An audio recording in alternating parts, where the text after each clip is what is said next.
안녕하세요. 저는 사랑했던 남편에게 가장 잔인한 일을 당했던, 하지만 그 남편 역시 가장 잔인한 끝을 맞이하는 일을 겪은 30대 후반의 여자입니다. 남편과 결혼을 할 때만 해도 저는 제가 세상에서 가장 행복한 여자인 줄 알았어요. 서로가 서로에 대한 믿음과 사랑이 몫이 크다고 생각했고, 그 사랑이 결실을 맺었다고 생각했기에 결혼이 참 행복했던 거죠. 남편과는 대학교 캠퍼스 커플로 무려 7년을 사귀고 결혼을 했었습니다. 처음 남편을 만났을 때 남편은 같은 대학의 의과생이었습니다. 제 친구가 소개를 해준다고 해서 만나게 되었는데 그 남자는 저에게 한눈에 반했다고 했어요. 집안 형편 탓에 등록금 내는 것도 늘 빠듯했던 가난한 의대생이었던 남편이지만 나중에 의사가 될 거라는 생각에 자신감만큼은 몹시 넘치는 사람이었죠. 그 남자는 제가 좋다고 했고 좋은 이유는 제가 예뻐서라고 대답했습니다. 제 자랑 같지만 대학생 때 저는 미스 코리아 나가보라는 말도 많이 듣고 미용실에서 제안도 받았을 정도로 나름 외모가 뛰어난 편이었어요. 또 저희 아버지는 그때 대형 안경점을 2개 운영하시는 안경사셨는데 안경점 2곳이 장사가 꽤 되는 편이라 집안 형편도 나쁘지 않았습니다. 그 남자는 제가 예쁘고 밝아 보인다며 자기 이상형이라고 하더라고요. 저도 의대생이라는 타이틀보다 그 남자의 자신감 넘치는 태도나 여유로운 성격이 마음에 들었어요.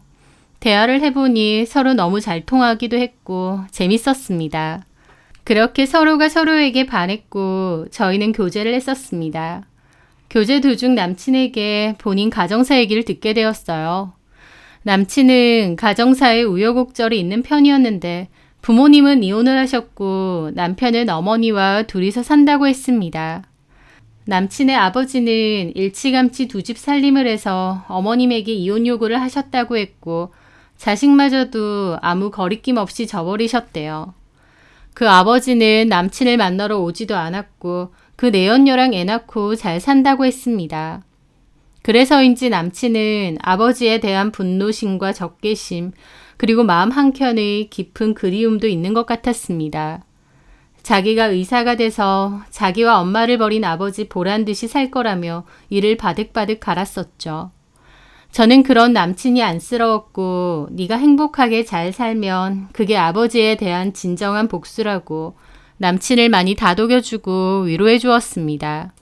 남친의 어머니는 의대생인 아들을 위해 밤낮 없이 일하시는 분이었어요. 남친도 그런 걸 아니 어머니에 대한 고마운 마음과 나중에 어머니를 호강시켜 드리겠다는 생각이 강했죠. 그런데 남친이 의과대를 재학하던 도중 어머님이 심장질환으로 갑자기 돌아가시게 되었습니다. 원래 심장 쪽 질환이 있으셨다는데 일하러 가셨다가 돌아가셨다고 했죠. 그 일로 남친은 거의 정신이 나갔습니다. 고생만 하신 자기 엄마 보란듯이 의사 돼서 호강시켜 드리려고 했는데 갑자기 돌아가셨으니까요. 저도 장례식장을 같이 지키며 정말 많이 울었던 것 같습니다. 절규하는 남친이 너무 안타까웠고 옆자리를 지켜주는 것 말고 제가 할 수 있는 게 없더군요. 남친은 그 일로 상심이 너무 커서 힘들어했고 저는 그런 남친 옆을 늘 지켰습니다. 집에서 잘 안 나오고 공부에도 손을 놨었는데 그런 남친을 억지로 산책을 시키고 밥 차려주고 그랬어요. 하루는 남친이 저더러 나가기 싫다는데 왜 그러냐며 내가 이대로 의사 포기해 버릴까봐 겁나서 이렇게 사람을 채근하는 거냐고 소리를 지르는 겁니다. 의사고 뭐고 저는 그 남자를 진심으로 사랑해서 옆을 지켜준 건데 그렇게 말하니 너무 서운하더라고요. 나는 네가 당장 의사 포기한데도 상관없다. 근데 네가 그렇게 말하는 건 너무 서운하다. 나를 여지껏 그렇게 생각했느냐고 울면서 소리쳤습니다.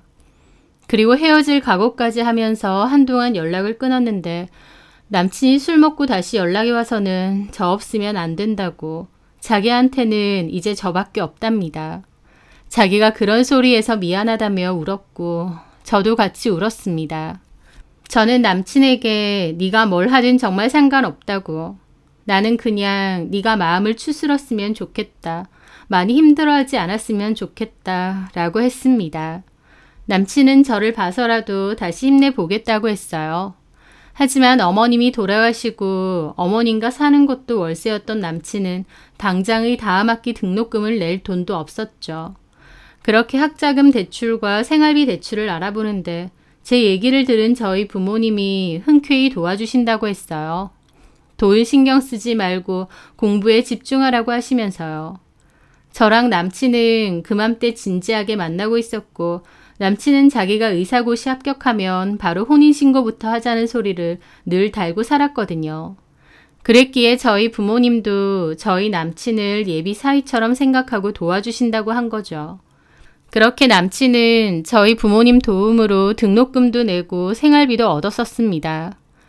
남친은 저희 부모님께 너무 감사드린다며 자기가 의사가 되면 잊지 않고 보답하겠다는 얘기를 많이 했어요. 저한테도 잘하고 살 거라고 몇 번이나 다짐하듯 얘기했고요. 그렇게 저희 부모님하고도 왕래가 많았고 돈 이외에도 저희 엄마가 틈틈이 반찬 해다 주시고 보약도 한 번씩 해주셨습니다. 저희 부모님도 남친에게 부모 역할을 대신 해주려고 노력하신 거죠. 그리고 저도 그맘때 회사를 다니고 있었는데 남친과의 데이트 비용은 다 제가 냈고 남친 필요한 것도 제가 많이 도와줬어요. 공부할 때는 방해되지 않게 했고 필요한 부분은 기꺼이 도와주었습니다. 누군가는 저에게 헌신하면 헌신짝 된다 라고도 했지만 그때의 저는 그런 거 상관없었어요. 누가 시킨 것도 아니고 제가 좋아서 하는 거니까요.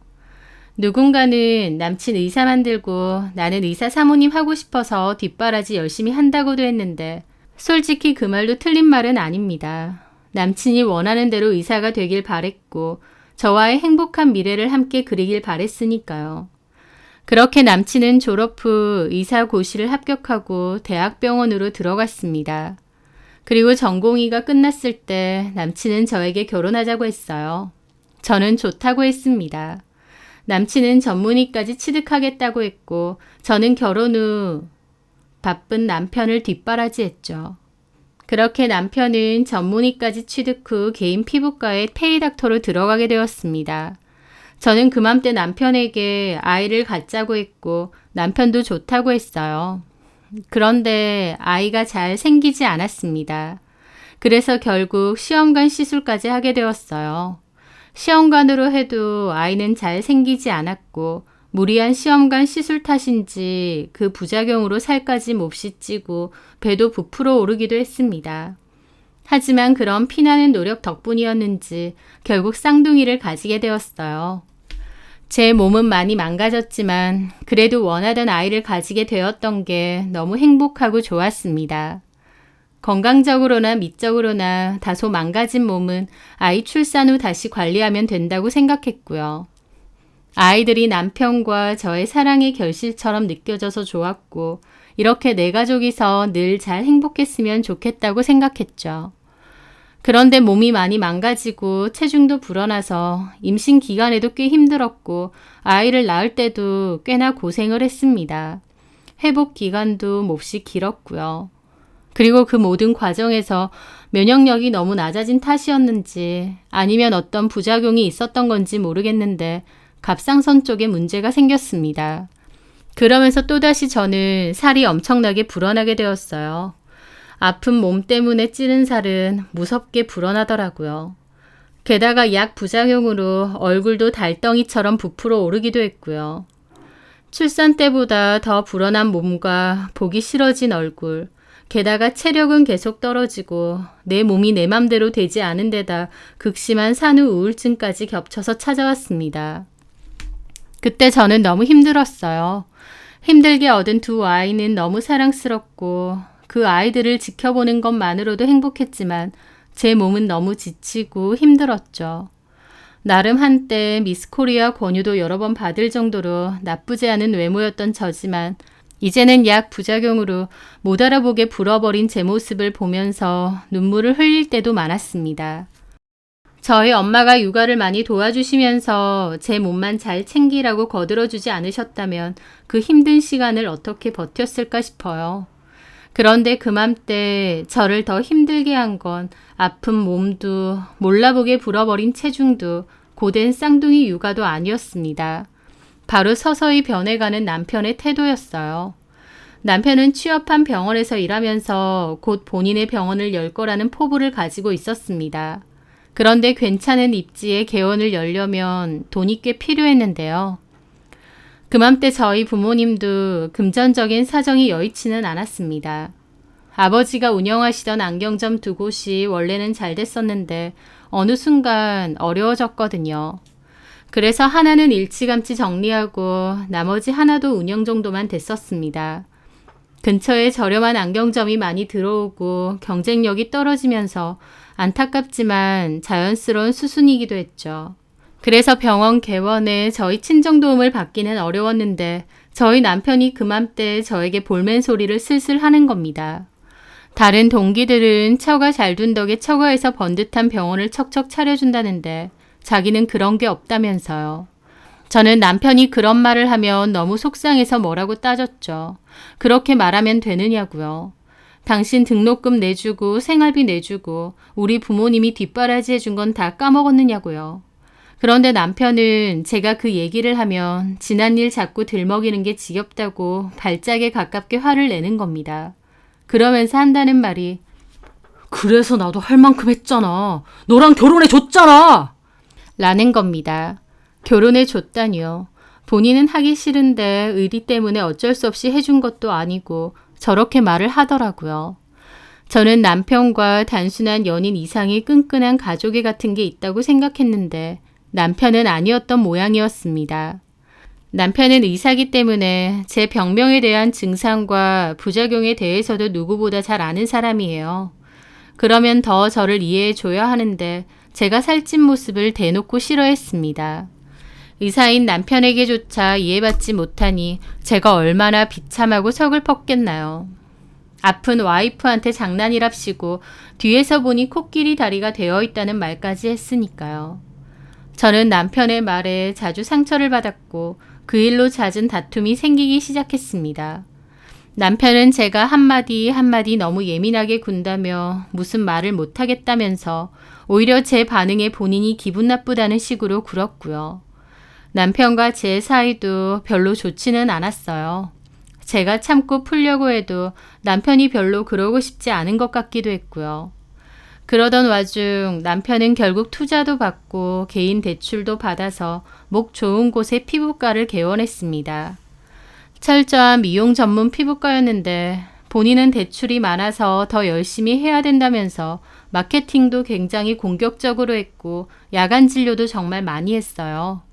남편 병원에는 의사가 남편 한 명뿐이어서 모든 진료 및 시술은 다 남편이 해야 했는데 야간 진료를 정말 많이 했죠.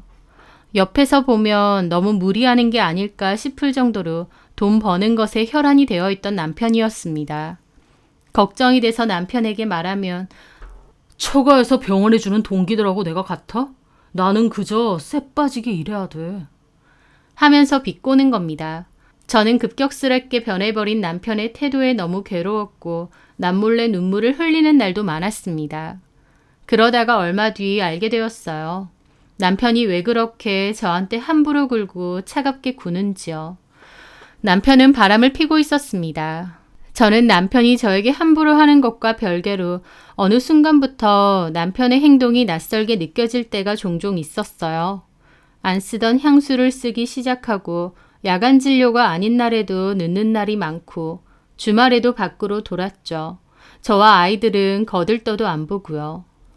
남편이 다른 곳에 단단히 정신이 팔린 게 느껴졌고 직감적으로 남편이 바람을 피는구나 느꼈습니다. 그러다가 남편과 그 여자와의 대화를 보게 된 거죠. 그날 남편은 일할 게 있다며 밤 늦게까지 서재에서 노트북을 썼어요. 그런데 그걸 제대로 끄지 않고 잠을 자러 간 것이었죠.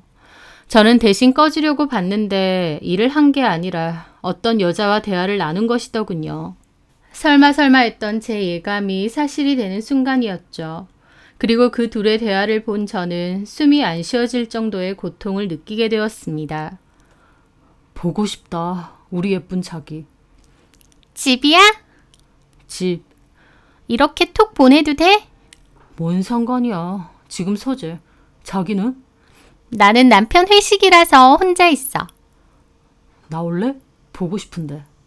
시간이 몇 시인데 보고 싶어도 좀 참아요.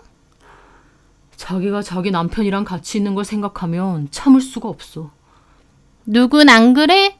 나도 자기가 자기 마누라랑 있는 거 생각만 해도 극혐이야. 나는 상관없어. 우리 와이프는 여자가 아니야.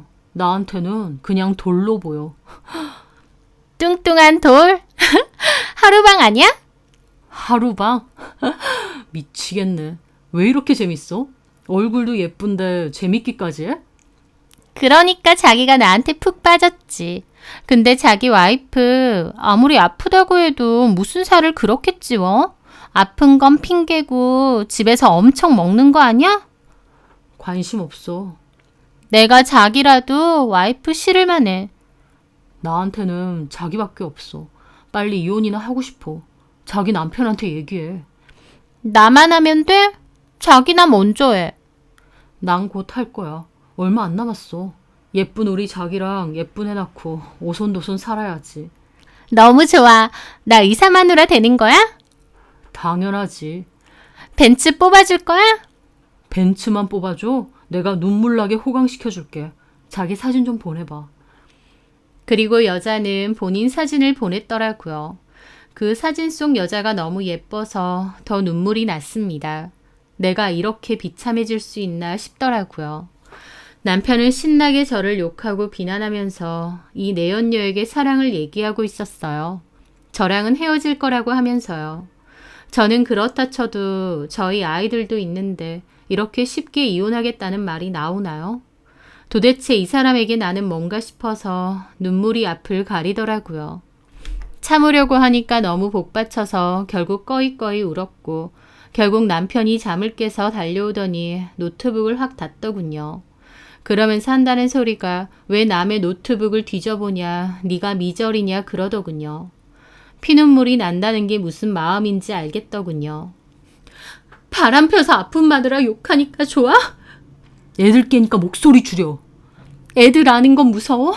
애들 상관없다고 바람 필 땐 언제고? 어떻게 나한테 이런 소리를 해? 어떻게 나를 이렇게 욕보이면서 그것도 바람 피는 여자랑 네가 인간이야? 진짜 지긋지긋하다. 그냥 너 자체가 나한테 너무 지겨워. 진짜 지겨워 미치겠다. 너 진짜 못됐다. 너 지금 하는지 네가 그토록 싫어하고 원망하던 너네 아버지랑 똑같아. 뭐가 어째? 너네 아버지도 어머님도 너도 다 버렸다며. 지금 네가 하는 짓이 너네 아버지 하는 짓이랑 뭐가 다르냐고. 제 절규에 남편은 갑자기 눈이 돌더니 본인 노트북을 들어서는 박살을 내는 겁니다. 그 바람에 옆방에서 자고 있던 아이들도 깨서 울었죠. 누가 썽을 내야 되는데 남편은 본인 불리하니 화를 내고 폭력적인 모습을 보이더군요. 제가 기가 막혀 입만 떡 벌리고 있는데 한 번만 더 그딴 소리 짓거리라고 협박을 하더니 그대로 걷어챙겨 나가버리더라고요. 아이들도 놀라서 울고 그런 아이들을 부둥켜 안고 저도 울었습니다. 서재방에 부서진 남편 노트북은 그렇게 며칠이나 그대로 있었어요. 남편은 집에 들어오지 않았고 저도 남편이 무섭고 보고 싶지 않았기에 연락하지 않았습니다. 남편과 그 여자와의 대화를 본 것이 너무 충격이었고 그 슬픔과 배신감 때문에 아무것도 할 수가 없었어요. 하지만 저는 아이들을 보살펴야 했는데 그것조차 너무 힘들고 자꾸만 까무러치게 되더라고요.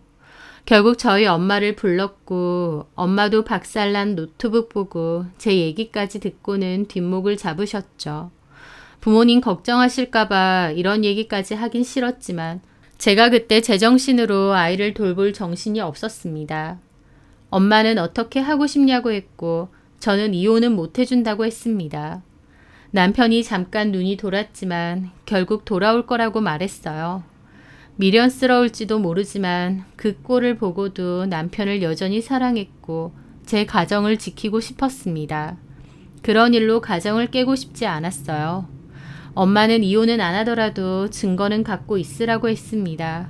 이제 남편과 통화하거나 대화할 땐 모조리 녹음하라고 하시면서요. 그 후 저는 남편에게 연락해서 집에 와서 얘기하자고 했는데 남편은 돌아오고 싶지 않답니다. 그러면서 이혼을 해달라 하더라고요. 저는 이혼해줄 생각 없다고 했고 남편은 저를 사랑하지 않고 같이 살기 싫다고 모진 소리를 아무렇지 않게 하며 이혼을 요구했습니다. 저는 남편에게 말했죠. 당신이 일시적으로 그 여자에게 미친 거다. 나중에 후회할 짓 하지 말라고요. 그리고 우리 아이들은 안 보이냐고요. 남편은 그런 거 다 필요 없고 이혼만 해달랍니다. 얼마나 그 여자한테 미친 건지 남편은 정말 제정신이 아닌 것 같았어요. 저는 엄마의 조언대로 남편과의 대화를 다 녹취했습니다.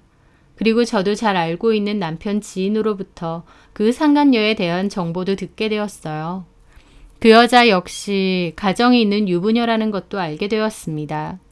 그 여자는 저도 사진으로 봐서 알지만 미모가 상당했고 SNS에서 인플루언서로 돈도 번답니다. 그 여자와 지금 살고 있는 남편도 사업하는 사람인데 집이 나름 부자라고 했습니다. 그리고 그 남편과의 사이에 딸도 하나 있다고 했고요. 가정이 있고 자식도 있는 여자인데 저희 남편과 바람이 난 것이었죠. 저는 그 여자에게 상간소송을 걸었습니다. 이혼을 원해서가 아니라 그렇게라도 압박을 하면 저희 남편이 돌아오지 않을까 싶었거든요. 그런데 그 소장이 그 여자네 집으로 가게 되면서 그 집 남편도 아내의 외도 사실을 알게 되었던 것 같습니다. 그래서 그 여자도 본인 남편과 한바탕하고 이혼 소리가 나온 모양이었어요. 저희 남편이 제가 소송 건 사실을 알게 되고 저한테 당장 취하하라며 소리를 지르더라고요. 저는 취하해줄 생각 없다고 당신과 그 여자가 헤어지지 않는 이상 계속 걸 거라고 했습니다. 남편은 저한테 생 난리를 치며 오히려 줄기차게 이혼을 요구했어요. 하지만 저는 세상이 두 쪽 나도 당신이 원하는 대로 이혼해줄 생각 없다고 했죠. 그리고 저는 그 내연녀와 통화도 하게 되었습니다. 그런데 그 여자가 뭐라는 줄 아시나요? 미안한 기색은 눈꼽만치도 없고 오히려 저 때문이라고 제 탓을 하는 겁니다. 내가 당신 남편 상목 씨랑 만난 건 맞아요. 하지만 난 내 가정까지 버리면서까지 상목 씨와의 관계를 더 이어나갈 생각은 없었어요. 상목 씨는 각자 이혼하고 같이 살자고 해도 나는 그럴 생각까진 없었다고요. 그런데 당신이 나한테 소장 보내는 바람에 내 남편, 내 아이도 다 알게 되고 나 지금 이혼 위기야. 당신이 계속 취하 안 하면 나 진짜 이혼하고 상목 씨 콱 붙잡을 거야. 왜 그 생각까진 못하지? 라는 겁니다. 사람이 너무 어처구니가 없으니 말문이 막히더라고요. 저는 겨우 목소리를 짜냈죠. 야, 이 망할려나. 유부남이랑 노란한 년이 어따 대고. 내 말 못 알아들어? 그냥 지나갈 일을 당신이 크게 만들었다고. 너 안 닥쳐? 너도 자식이 있으면서 이런 천벌 받을 짓을 해? 너 인플루언서니 뭐니 그딴 거라며. 내가 다 알릴 거야. 너 얼굴도 못 들고 다니게 해줄 거야. 어디 해봐. 그러면 나는 명예훼손으로 바로 고소할 테니까. 니까짓 게 잃을 명예가 어딨어? 왜 없어? 내 SNS 팔로워가 몇 명인데. 최소한 당신보단 있을걸? 뭐 이런 악마 같은 년이 다 있어? 악마 같은 년이래. 아, 웃겨. 남자들은 나 같은 여자랑은 살아도 너 같은 여자랑은 안 살아. 그러게 진작 관리도 좀 하고 남자 마음도 붙잡지 그랬니? 하는데 너무 악에 바치고 속에서 불덩이 같은 게 올라오더라고요. 그 정도로 극심한 분노를 또 느낄 일이 있을까 싶을 정도로요. 그 여자는 저를 조롱했고 저는 바보같이 당했습니다. 드라마 같은 데서 보면 주인공이 참 멋있고 당차게 잘만 따지던데 제가 겪어보니 속에서 우라덩어리가 꽉 차서 말도 제대로 못하겠더라고요. 저는 남편과 그 여자 때문에 제명에 못 살 것 같았습니다. 그리고 이 사실을 알게 된 저희 사촌언니가 열받아서 그 여자한테 전화해서 쌍욕을 퍼부었고 그 여자는 이 사실을 몽땅 저희 남편에게 일렀습니다. 쌍욕한 사실까지 녹음해서요. 그러면서 남편은 너네 사촌언니 모욕죄로 고소할 거다. 아니면 상간소송 취하해라며 압박까지 가했죠. 저는 남편과 그 여자의 악랄함에 치가 떨렸습니다. 참담하더라고요.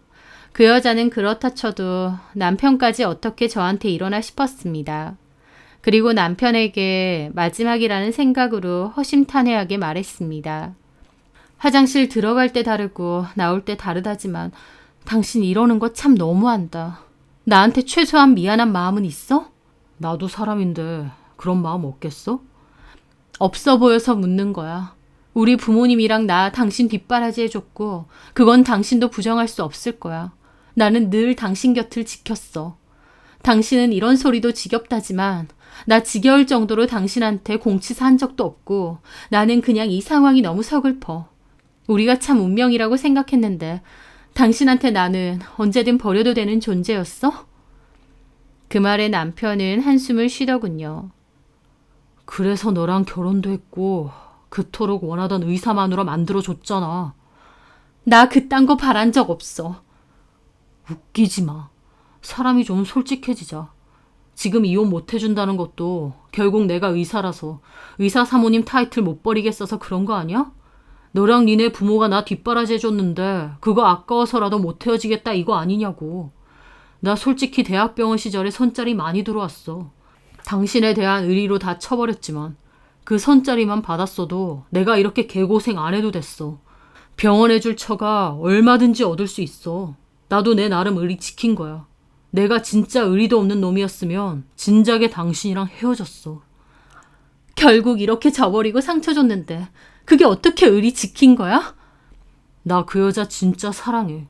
그 여자 솔직히 돈 없고 나 병원 차려줄 그런 여자도 아니야. 근데도 그 여자가 너무 좋고 못 보면 죽을 것 같아. 내가 살고 싶은 여자는 그 여자야. 어떻게 나한테 그런 소리 하냐? 참 잔인하네. 여보, 제발 이러지 말고 그냥 헤어지자. 그게 서로를 위한 길이야. 우리 애들은? 애들 가지고 협박하지 마. 협박으로 들려? 애들은 당신이 잘 키워줘. 양육비는 절대 밀리지 않게 보낼 테니. 저는 그 말에 남편 뺨을 때렸고 남편은 저를 노려보더라고요. 너 이거 폭행이야. 나 이거 폭행으로 고소할 수도 있어. 해라. 얼마든지 해라. 지겹다 정말. 너랑 결혼한 거 후회해. 너도 너네 부모한테 도움받은 것도 후회해. 너네 부모가 도와주지 않았어도 학자금 대출받고 생활비 대출받았으면 얼마든지 생활 가능했어. 너네 부모가 나서서 도와준 거잖아. 제발 나한테 그만 좀 바래. 나는 할 만큼 했으니까. 남편은 그렇게 말하고 자리를 떠났습니다. 저는 정말 몇 시간은 운 것 같아요. 나중에는 숨이 안 쉬어지고 과호흡까지 왔었죠. 그런데 과호흡인 와중에도 마음이 너무 괴로워서 차라리 이대로 죽어버렸으면 좋겠다 싶을 정도였어요. 믿었던 사람에게 받은 배신이라는 게 그렇게 마음을 갈갈이 찢을 줄 몰랐습니다. 저는 악에 받쳐서 남편의 불륜 소식을 인터넷에 올릴 생각도 했어요. 하지만 올리자마자 삭제했습니다. 이게 맞는지 확신이 안 서더라고요. 어떻게 해야 할지 아무것도 모르는 제 스스로가 너무 한심하고 괴로웠습니다. 그러던 와중에 그 여자는 자기 SNS에 여행 갈 거라고 티켓 사진을 올려놨더라고요. 그 티켓은 2장이었는데 아마 저희 남편과 가는 거겠죠. 그 여자도 전 남편과 이혼 소송하고부터는 될 대로 되라는 것 같더라고요. 게다가 그 여자의 개념 없는 팬들과 팔로우들은 어떤 사유로 이혼하는지는 아는지 모르는지 이혼한다는 그 여자를 응원하는 댓글을 달고 있고요. 저는 그런 것들을 지켜보며 너무 지쳤습니다. 제 모습에 저희 엄마는 제가 어떻게 될 것 같다며 그냥 이혼해 주라고 하셨어요. 그리고 저도 이혼 안 해주는 게 과연 진짜 나를 위한 것일까 싶더라고요. 그러고 살아라 냅두고 남남처럼 살면서 이혼 안 해줄 수도 있습니다. 하지만 그 꼴을 견디는 것이 저는 너무 괴로웠고 저희 아이들에게도 미안했습니다. 이럴 거면 차라리 내가 요구할 거 분명히 요구하고 위자료 받고 양육비 제대로 받고 끝내는 게 낫지 않나 싶었어요. 그 상태가 저에겐 너무 지옥이었거든요. 하지만 또 다음날 일어나면 누구 좋으라고 이혼이냐 끝까지 버틸 거다 마음이 바뀌었습니다. 정말 하루에도 12번씩 마음이 왔다 갔다 했죠. 그렇게 이혼 못 해준다고 버티고 또 버티다가 어느 날 그냥 이혼해주자로 생각이 덜컥 들었습니다. 그리고 그 결심은 변하지 않았어요. 누군가는 저에게 미련하다, 바보 같다, 그냥 버티지 그랬냐 할지라도 저는 더 이상 이런 짓을 이어나가고 싶지 않았습니다. 사는 게 아니었어요. 차라리 이혼해지고 홀가분해지고 싶었습니다. 그렇게 마음을 먹은 저는 남편에게 전화했습니다. 이혼해줄 테니 서류 들고 오라고요. 남편은 제가 마음을 바꾸자 몹시 들뜬 목소리였고 알겠다고 하더라고요. 그런데 이번 주는 일이 있어서 어려우니 다음 주에 바로 가겠다고 했습니다. 그리고 끊기 전 저에게 그러더군요.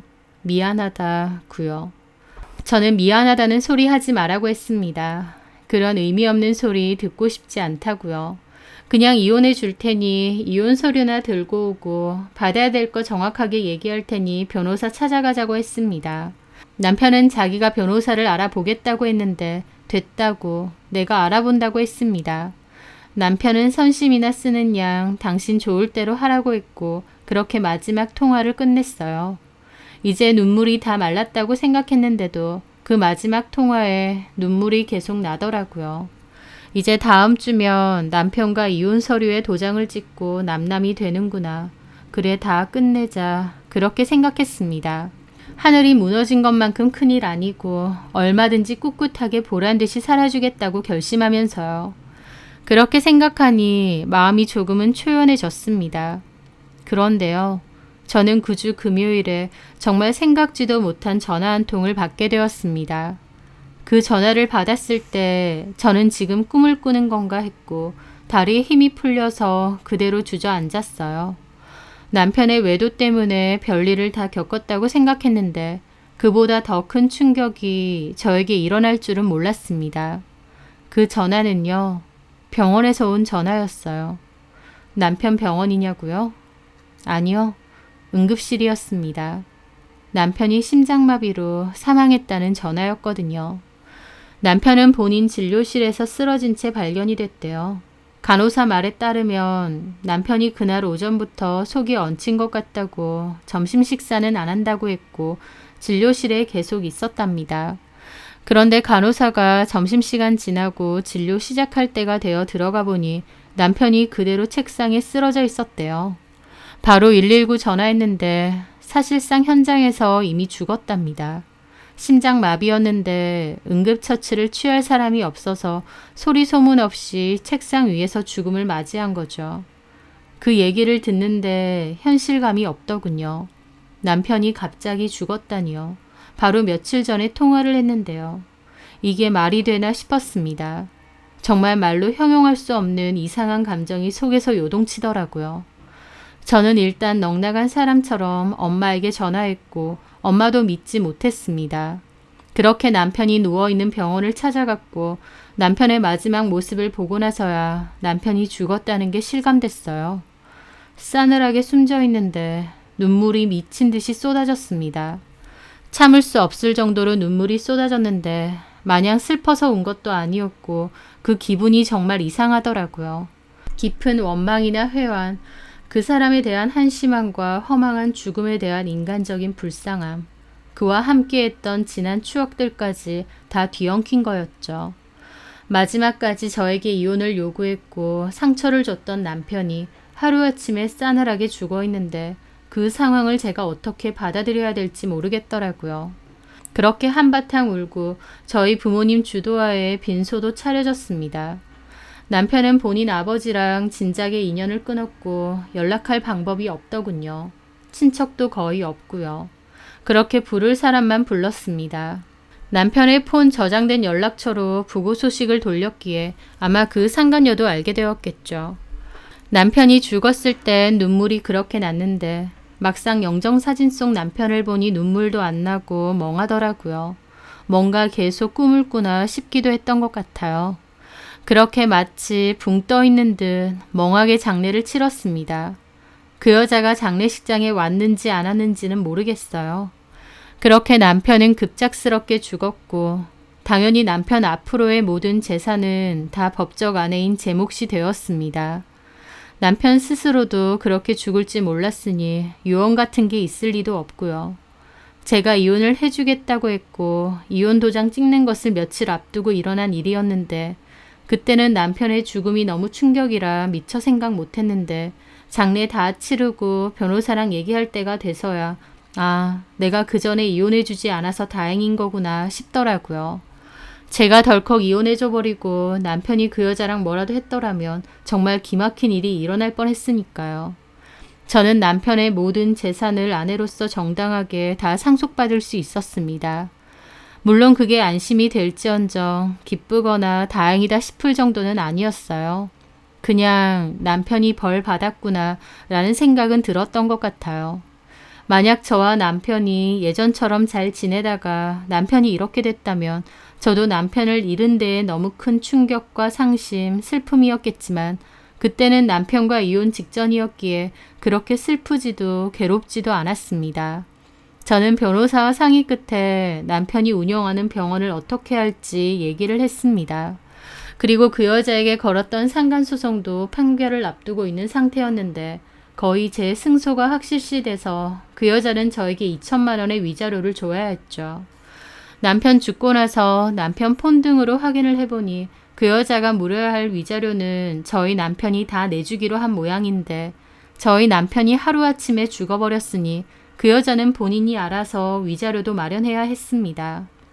저한테 남편 간수 잘하지 그랬냐며 의기양양하던 그 여자는 순식간에 낙동강 오리알 신세가 됐죠. 지 남편하고도 이혼소송 막바지였고 저희 남편하고 재혼할 생각이었을 텐데 저희 남편은 이 세상 사람이 아니니까요. 게다가 저희 남편이 그 여자가 집 나와서 살고 있던 고급 빌라 월세도 내주고 있고 생활비도 매달 지원해줬다더군요. 제가 남편의 모든 재산을 받은 이상 그런 것부터 다 끊었습니다. 그 여자는 당장 그 집에서부터 나와야 했죠. 게다가 남편으로부터 매달 들어오던 생활비도 다 끝이 났고 저와 지 남편에게 위자료도 물어야 했습니다. 듣기로는 바람핀 거 걸려서 거의 몸만 나왔다고 들었는데 그 여자는 순식간에 살 집도 없어지고 기댈 남자도 없어지고 갚아야 될 돈도 몇 천만 원이 된 거죠. 그것도 상간 위자료 금액만으로요. 저희 남편 믿고 사치스러운 생활 했나 본데 허망해진 그 꼬라지만큼은 정말 고소하더군요. 그리고 더 우스웠던 건 따로 있었습니다. 그 여자는 나름 SNS에 사진 올리고 그걸로 광고와 협찬받으며 쏠쏠하게 살았던 것 같은데 저희 남편 죽고 한동안은 SNS에 사진을 잘 안 올렸거든요.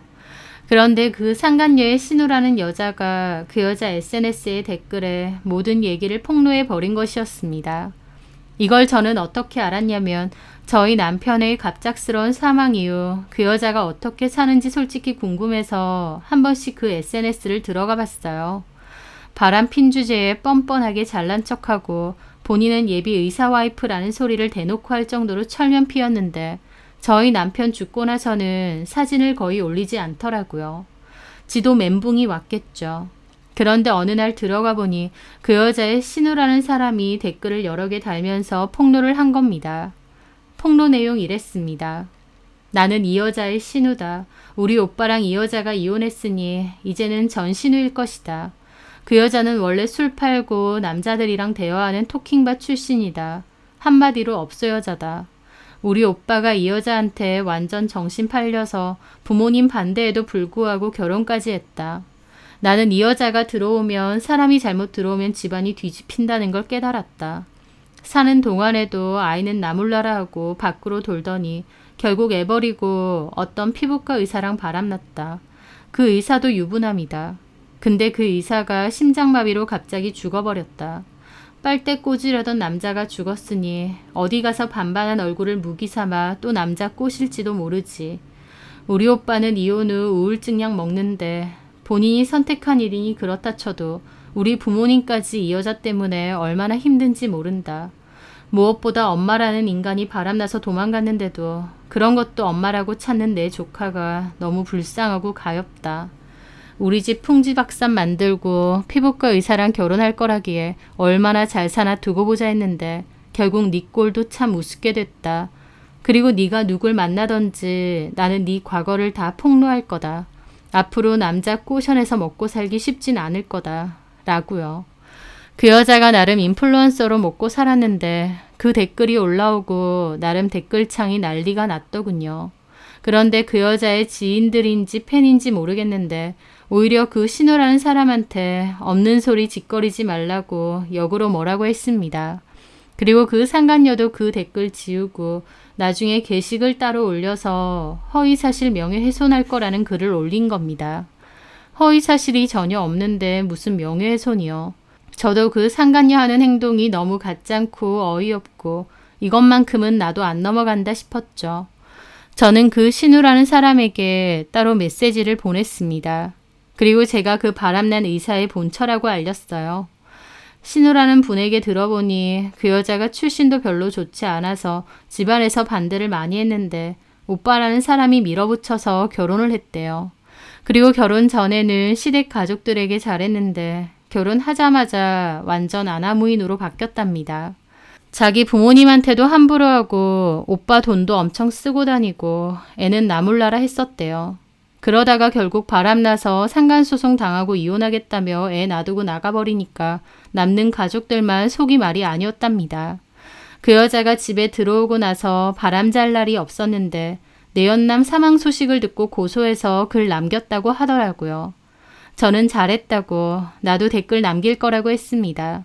그건 내가 피해자인데도 그 여자 남편의 모욕을 참기만 했던 게 너무 분통 터져서 나도 이렇게라도 하겠다고요. 그래서 저 역시도 그 여자 SNS에 댓글 달았습니다. 이 여자한테 남편 뺏긴 그 본처가 나라고요.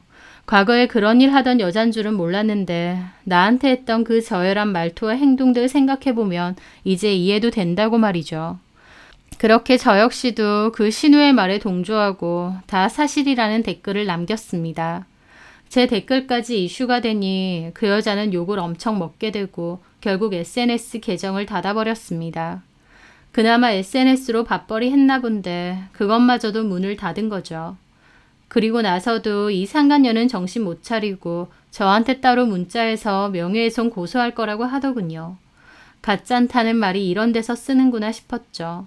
고소하고 싶으면 어디 해봐라 싶더군요. 설령 고소가 된다고 해도 얼마든지 이런 글 더 쓸 수 있습니다. 합의금 줘야 되면 지가 나한테 준 위자료에서 좀 떼주지 뭐 라는 생각으로요. 하지만 결국 고소도 성립 안 됐는지 조용하더라고요. 그렇게 시간이 좀 흘렀는데 제 SNS로 메시지가 와 있는 걸 당시에는 확인 못하고 좀 지나서 확인을 했거든요. 보니까 그 여자의 신우가 메시지를 보냈더군요.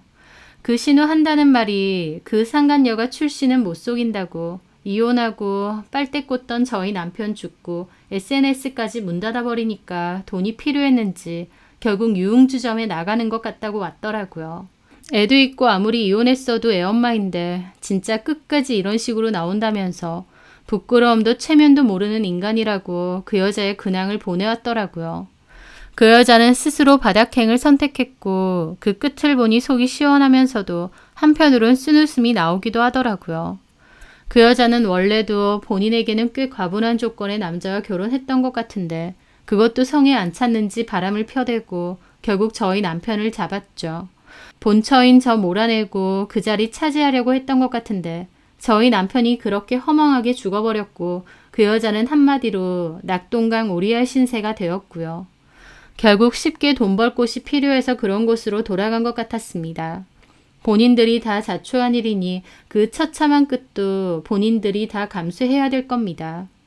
제 인생에서 꽤 오랜 시간을 함께해왔던 남편. 하지만 지금 남편을 생각해도 눈물 한 방울 안 나오고 오히려 잘 죽었네 라는 조소 섞인 소리까지 나오는 거 보면 남편 그 인간이 얼마나 저에게 쓰레기같이 굴었나 싶더군요. 바람피고 본처한테 이혼 요구했다가 급사했다더라 라는 소문도 지역에선 나름 아름아름 퍼져서 알만한 사람 다 아는데 이미 죽었지만 참 불명예스럽게 이름을 남겼으니 죽고 나서까지 손가락질 받는 것도 다 남편이 치러야 될 대가겠죠. 저는 저희 아이들 최선을 다해 키우고 마음 단단하게 먹으며 살려고 합니다. 저를 배신했던 전 남편의 급작스러운 죽음을 보며 많은 인생살이에 초연해진 것 같기도 하네요. 늘 오늘을 감사해야 하며 살아가려 합니다. 제 사연 들어주셔서 감사합니다.